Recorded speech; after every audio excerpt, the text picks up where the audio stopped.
So by show of hands, how many of you out there wear glasses or contacts?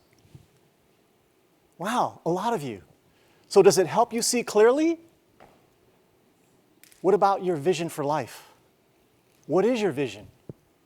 There's a Japanese proverb, vision with no action is a daydream.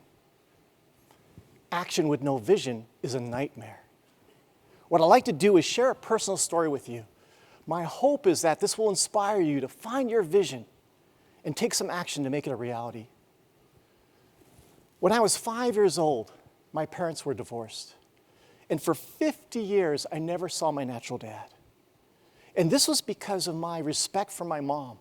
What I had done was I had subconsciously put her up on a pedestal. And I didn't want to do anything to hurt or harm her. And so that meant whenever she asked me if I had seen my dad, I could always say no. What I didn't realize was over the years, she would be telling her friends about all my successes, all of my promotions, and all of the traveling that I was doing. And I would hear about this through her friends. And all of a sudden, I was creating this mask I didn't even know I had. This mask that was the perfect Michael, the corporate Michael, the Michael that was scripted, that could do no wrong. Well, a year and a half later, or actually a year and a half back, my adult son introduced me to a personal transformation workshop. He said, "Dad, you got to do this. It's a 5-weekend course that you're going to love, and it's going to change your life." And I'm looking at him going, 5 weekends? Are you nuts? With my travel schedule, there's no way. But he was very persistent. He said, "You got to do this, Dad. It's going to change your life." Well, before you know it, I was enrolled. That first weekend, we get together. It's all about us. It's all about ourselves. And their point is that if you're not strong for yourself, how are you going to support others? It's like a tree, right? If you don't have a great root system, how are you going to hold up the branches and the leaves? For those of you that flew out over this weekend, you remember that pre-flight announcement? When that mask drops, put your mask on first before you help others. Life's the same way. That second weekend, they expand that circle. So it goes from us to them. And that's our loved ones, our family, our friends, our inner circle. And then the third through fifth weekend, this is where they stretch you. They stretch you over 90 days. And their point is that if you want to break or make a habit, do it over 90 days.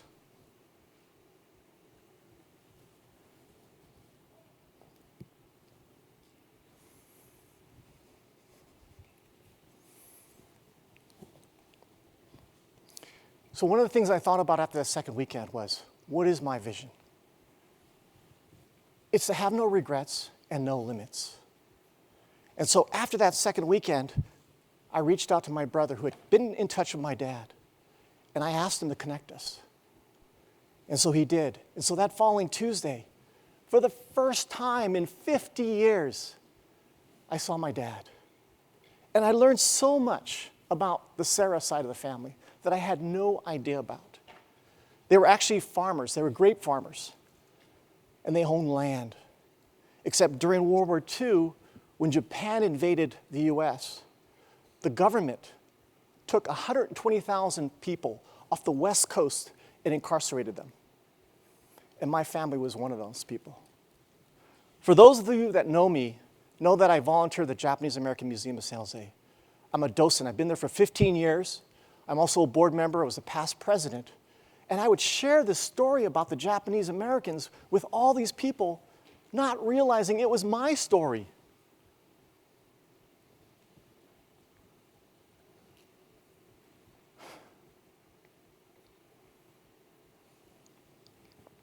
So one of the things that I did when I was talking to my dad was, "Hey, tell me about your family." So I shared the stories, and of course, he wanted to meet them. I said, "Sure, let me get that set up." And then he throws me a curveball. He says, "I want to see your mom." I'm like, "Oh my God. First off, I have to get over the fact that I have to tell my mom that I went to go see you. And now you want me to ask her to come see you?" I said, "You know what? I won't make any promises, but let me see what I can do." It just so happened, 2 weeks later, my mom was spending time with us. We're having dinner, And out of the blue, she asks me that question. Have you seen your dad? And I thought, oh my God, here's my chance.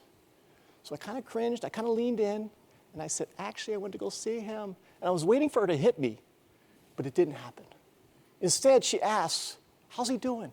Where's he living? How did you get connected? And so I told her the story. And I told her, Mom, he's 20 minutes away. He's literally in my backyard. And oh, by the way, Mom, he wants to see you. She's like, no. Oh, come on, Mom. It's been 50 years. Let bygones be bygones. No. I said, all right. So she finishes dinner, goes back to her room. I finish cleaning up. I go check on her. She's going through her closet. I said, hey, Mom, what you doing? Well, I just wanted to see what I have. I said, oh, okay. Next thing you know, she's asking me if I have any lipstick. And I'm like, lipstick? Well, I don't have any, but I'm sure my wife does. And then she asks me to make a hair appointment for her. And I'm thinking, okay, that Saturday, here it happened. I never in all my life thought this would ever happen. It's my adult son, my mom, and my dad, and me. We created a ripple effect because I shared this with my brothers. And I have an older brother who lives in Japan, and I see him often. And I told him, you got to see your dad. He was very hesitant at first, but this past summer he came and visited, and so we made it happen.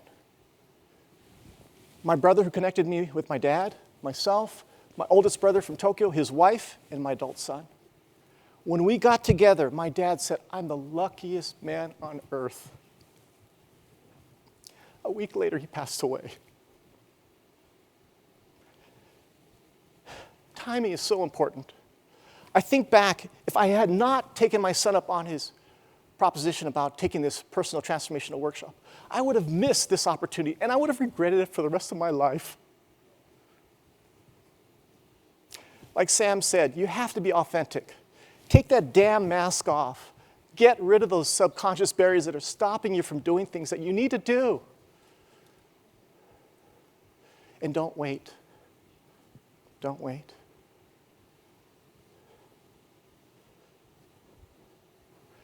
That third to fifth weekend is really where we stretch ourselves.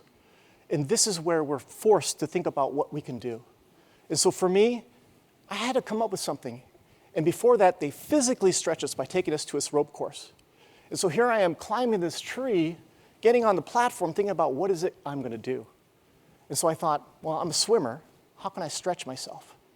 And so as I'm taking that leap, I decided to do a triathlon. No limits. If you're not familiar with the triathlon, the distance is you swim for 1.5K, it's about a mile. You bike for 40K, it's 24.8 miles. And then you finish it off with a run that's 10K, which is about 6.2 miles, all in the same morning. This is a picture I took in December of 2022. Remember that habit thing? Well, I did another one in April 24, and then I'm planning to do another one June of this year. So what's your vision? What actions are you going to take to make it a reality? Time is important. If you miss that timing, you may miss that opportunity. Remember, vision with no action is just a daydream.